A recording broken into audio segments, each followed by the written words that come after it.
Hello students, welcome to the second year class of abstract algebra. पिछले video में हमने abstract algebra start किया था, जिसमें हमने ग्रुप वाला चैप्टर स्टार्ट किया था और कुछ डेफिनेशंस थी बाइनरी ऑपरेशन, वो हमने जो है देखी थी। और अलजेब्रिक स्ट्रक्चर, मोनोइड, ग्रुपॉइड, ये सब के बारे में बात की थी। अब हम आगे चलते हैं और सीधे आते हैं ग्रुप की डेफिनेशन पे कि ग्रुप किस तरह डिफाइन किया गया है। तो ग्रुप क्या होता है कि एक नॉन एम्प्टी सेट होता है जिसके अंदर एक बाइनरी ऑपरेशन स्टार डिफाइंड है, ये रहा, जिसमें एक द्विचर संक्रिया बाइनरी ऑपरेशन स्टार परिभाषित है। जी स्टार हम नाम देंगे ग्रुप को, और वो ये जो सेट है अरिक्त समुच्चय जिसको हम कह रहे हैं, ये सेट ग्रुप कहलाएगा यदि उसमें कुछ प्रॉपर्टीज़ हों।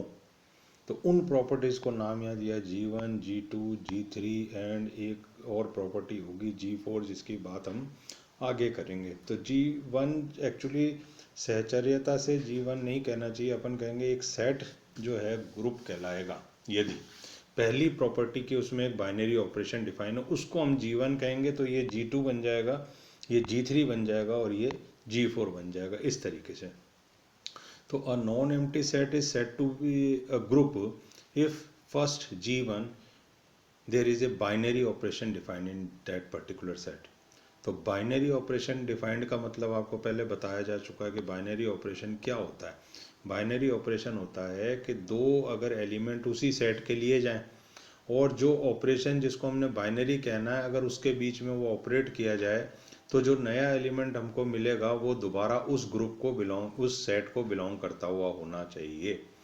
तो आप देखें पिछले टर्न पे अपन ने जो बाइनरी ऑपरेशन की डेफिनेशन दी है वो इसी तरीके से है कि if a comma b belonging to G and then operation star is said to be a binary operation in that particular set if a star b again belongs to g, तो वो बाइनरी ऑपरेशन हो। तो एक group के लिए जो अरिक्त समुच्चय है जी, वो बाइनरी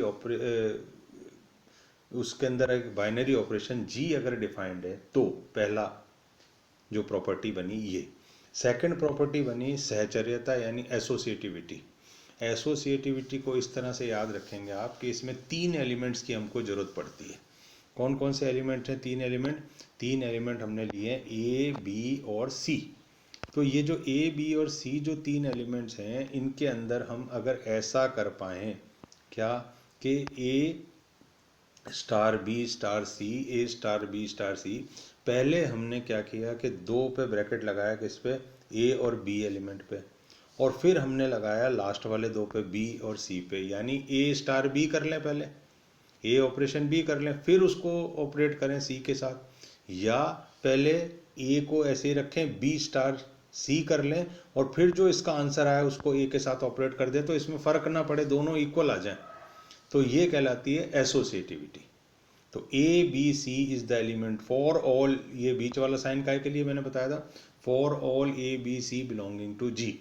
यदि ऐसा हो कि A star B bracket star C is equal to A star bracket B star C, अगर ऐसा आ जाए तो सहचर्यता कहलाती है। और ग्रुप बनने के लिए सेट जी के अंदर प्रॉपर्टी नंबर 2 क्या होनी चाहिए?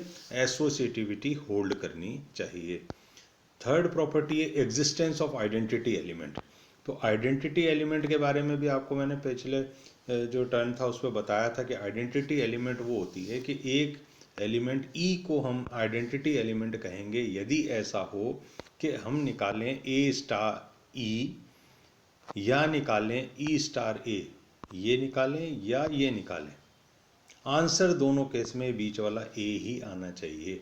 अगर और for all A belonging to G, कोई सा भी ए उठा लिया जाए, कोई भी एलिमेंट उठा लिया जाए सेट जी में से, अगर ए स्टार ई बराबर ई ए स्टार ए आता है तो हम कहते हैं कि उसमें आइडेंटिटी एलिमेंट एग्जिस्ट करता है, और वो आइडेंटिटी एलिमेंट क्या होता है?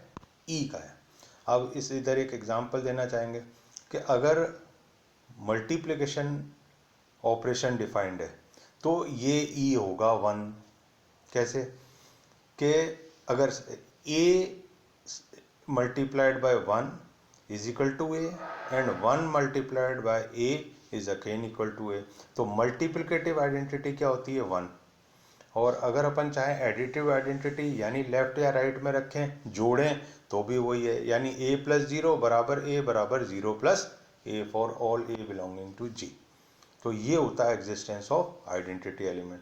तो नंबर 3 की प्रॉपर्टी क्या हुई इसके लिए कि हमारे पास एक आइडेंटिटी एलिमेंट जिसको ग्रुप बनना उसमें एग्जिस्ट करे।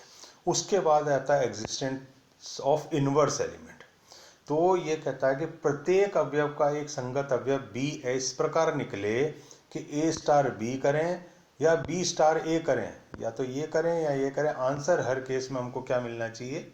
ई मिलना चाहिए। इसका मतलब क्या निकला?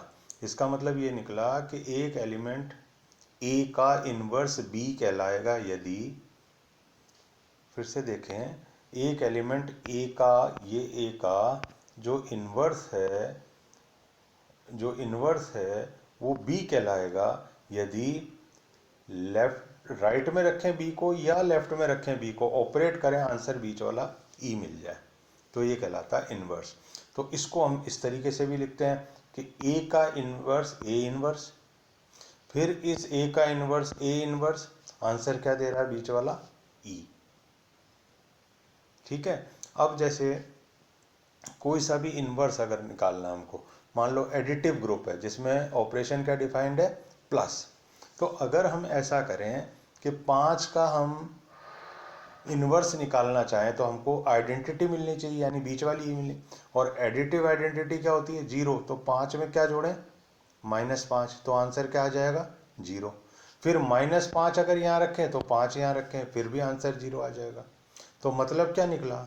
मतलब ये निकला चाहे तो 5 के राइट में -5 रखें या 5 के लेफ्ट में -5 रखें, दोनों को जोड़ने पर आंसर 0 आ रहा है, और 0 इज द एडिटिव आइडेंटिटी होती है 0। तो ये हो गया अपना इन्वर्स का कंसेप्ट। तो हर एलिमेंट का there should be a inverse of each and every element of the set G. अगर ये 4 प्रॉपर्टी सेटिस्फाई हो जाती है, कौन कौन सी 4 प्रॉपर्टी? शुरू से चलें। एक तो बाइनरी कंपोजिशन हो सेट जी के अंदर, दूसरा एसोसिएटिविटी लॉ होल्ड करे, तीसरा आइडेंटिटी एलिमेंट हो उसके अंदर, और चौथा हर एलिमेंट का इन्वर्स अगर आता है उसके अंदर तो हम कहते हैं कि वो ग्रुप बन गया। तो ये ग्रुप की डेफिनेशन है। उसके बाद आगे चलते हैं तो अब आता है अपने पास अबेलियन ग्रुप। अबेलियन ग्रुप कहते हैं या कम्यूटेटिव ग्रुप कहते हैं। तो अबेलियन या कम्यूटेटिव ग्रुप की क्या खासियत होती है? तो सिंपल अगर बात करें तो किसी ग्रुप को अबेलियन ग्रुप या कम्यूटेटिव ग्रुप बनने के लिए ये ऊपर की चारों प्रॉपर्टीज जो हमने डिस्कस करी है तो होनी ही चाहिए। साथ में एक प्रॉपर्टी ये और हो जाए कि A star B is equal to B star ए।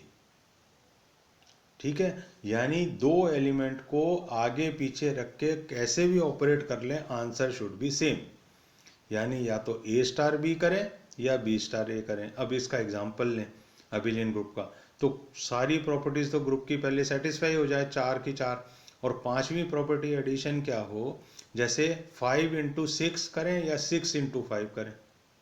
किस केस में? जब ऑपरेशन क्या डिफाइंड है अपने पास? मल्टीप्लिकेशन ऑपरेशन डिफाइंड है।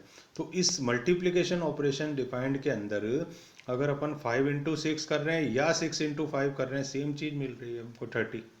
तो ये वाला अगर एडिशनल प्रॉपर्टी हो, यानी कम्यूट कर जाए, हम आगे पीछे एलिमेंट को मल्टीप्लाई कर सकें, तो वो क्या कहलाएगी आपकी कि उसमें कम्यूटेटिव प्रॉपर्टी होल्ड कर रही है। और अगर कम्यूटेटिव प्रॉपर्टी होल्ड कर रही है तो अपन उसको क्या कहेंगे? Abelian group. तो अबेलियन ग्रुप का मतलब एक ग्रुप जिसमें कम्यूटेटिव प्रॉपर्टी होल्ड करती है उसको हम क्या कहते हैं? कम्यूटेटिव ग्रुप कहते हैं। फिर उसके बाद है नॉन अबेलियन ग्रुप। सिंपल है, अबेलियन ग्रुप जो ना हो वो नॉन अबेलियन ग्रुप। तो नॉन अबेलियन ग्रुप के अंदर क्या खासियत होगी साहब? उसके अंदर ये खासियत होगी कि ए स्टार बी आप निकालोगे, बी स्टार ए निकालोगे तो वो इक्वल नहीं देगा, तो वो बन जाएगा क्या आपका? Non abelian group.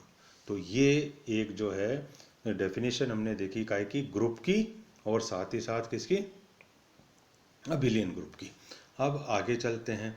आगे चलते हैं तो हमको जो है आगे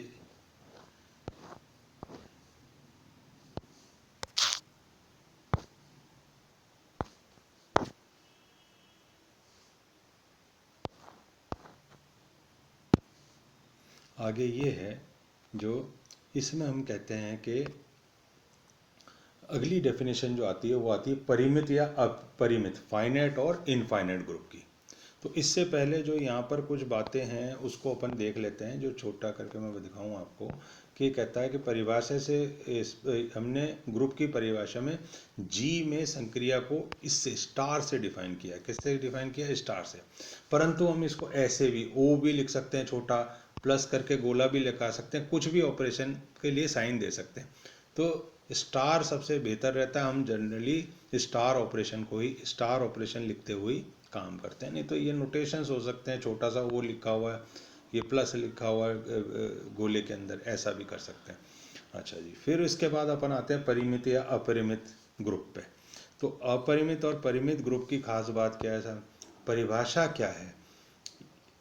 यदि किसी ग्रुप जी में अवयवों की संख्या परिमित हो तो फाइनाइट ग्रुप कहलाता है। सिंपल है बिल्कुल। ग्रुप है, उसमें ग्रुप में जो अवयव हैं, नंबर ऑफ एलिमेंट्स हैं, अगर फाइनाइट हैं तो वो कहलाएगा क्या? परिमित ग्रुप। और यदि अवयवों की संख्या इनफाइनाइट हो तो वो अनंत ग्रुप कहलाएगा। सिंपल डेफिनेशन है। ठीक है, इस डेफिनेशन को भी याद कर लें, छोटे 1.5 नंबर की डेफिनेशन के हिसाब से। ग्रुप का ग्रुपांक या समूह का समूहांक या ग्रुप की कोटि, ऑर्डर ऑफ ग्रुप। तो ऑर्डर ऑफ ग्रुप पहले तो सबसे पहले डिफाइन करा क्या साहब अपन ने? परिमित या अपरिमित ग्रुप, ये डिफाइन कर लिया। उससे जुड़ी हुई डेफिनेशन ये आ जाती है ग्रुप का ग्रुपांक या ऑर्डर ऑफ ए ग्रुप। तो number of elements in A group is called the order of the group. Group के अंदर कितने एलिमेंट हैं वो उसका ऑर्डर बन जाता है। सिंपल चीज है, ग्रुप के अंदर कितने एलिमेंट हैं वो उसका ऑर्डर शो कर देते हैं। तो यदि किसी ग्रुप के अंदर मान लो एक आगे आएगा, अपन वो भी ग्रुप डिस्कस करेंगे, 1 -1 आयोटा माइनस आयोटा, 4 एलिमेंट हैं उस ग्रुप के अंदर, ये ग्रुप बनता है। तो 4 एलिमेंट अगर लिए हुए तो ऑर्डर जी, इसको डिनोट कैसे करते हैं? ओ जी। ये इस तरीके से डिफाइन शो करा जाता है। इसको देखें ध्यान से, ये ओ जी, छोटा सा ओ बाहर लिखा रहता है, अंदर जी। अब इसके आगे अगर मैं 4 लिख देता हूँ तो ऑर्डर कितना बन जाता है इसका? 4। जो भी लिखा जाएगा ओ जी, ये जो है ये बन जाता है ग्रुप का ऑर्डर। ठीक है, उसके बाद आता है एग्जाम्पल्स ऑफ ग्रुप। तो एग्जाम्पल ग्रुप के हम काफ़ी सारे आगे देखेंगे, पर छोटा सा एक एग्जाम्पल यहाँ पर देखना अच्छा रहेगा। वो ये वाला एग्जाम्पल, प्राकृतिक संख्याओं का समुच्चय, set of natural numbers. Natural number कौन से हैं? 1 2 3 4 5 सो ऑन। जोड़ संक्रिया के लिए सेमी ग्रुप है, ये तो ये याद रख लें। उसके बाद एक ये जो है फॉर्मेट दे रखा है इस फाइल का, यदि एक समुच्चय के बराबर ए बी सी ई हो, ये ए बी सी और ई हो, तो ई इसमें रखा है शो करने के लिए कि E is the identity element. ठीक है, और ए बी सी एलिमेंट है, ई भी एलिमेंट है, पर ई आइडेंटिटी की तरह भी काम करेगा। तो जब भी हमको इसको ग्रुप के फॉर्म में अगर दिखाना होता है तो हम इसको इस तरीके से दिखा देते हैं। ये तरीका है। तो यहाँ तो लिखते हैं स्टार क्रॉस पे, यहाँ ई ए बी सी यहाँ लिखते हैं, ई ए बी सी यहाँ लिख लेते हैं। ये लिख के अब इस ई और ई को ऑपरेट करते हैं, यहाँ लिखते हैं। फिर इस ए और ई को ऑपरेट करते हैं, यहाँ लिखते हैं। फिर इस ए और बी को ऑपरेट करते हैं, यहाँ लिखते हैं। ऐसे करके हर एक कॉम्बिनेशन के साथ हर एक लाइन के रो को, ऊपर वाली रो को, फिर सेकंड रो को ऊपर वाली रो से, फिर थर्ड रो को ऊपर वाली रो से, और फोर्थ रो को ऊपर वाली रो से एसोसिएट करते चलते हैं, और जो आंसर आता है वो सब यहाँ भरते चलते हैं। तो ये जो है आपका क्या बन जाता है इस समय? ये बन जाता है एक ग्रुप का फॉर्मेट। आगे जो हम ग्रुप फॉर्म करेंगे वो भी इसी तरीके का ग्रुप हम फॉर्म करेंगे। ठीक है, तो ये कुछ चीज़ है जो हमने देखी है अभी ग्रुप के बारे में। तो इसको आप थोड़ा सा और देखें, आगे अपन जो है अगले टर्न पे इससे आगे का जो एग्जाम्पल्स वगैरह देखेंगे। Okay, thanks.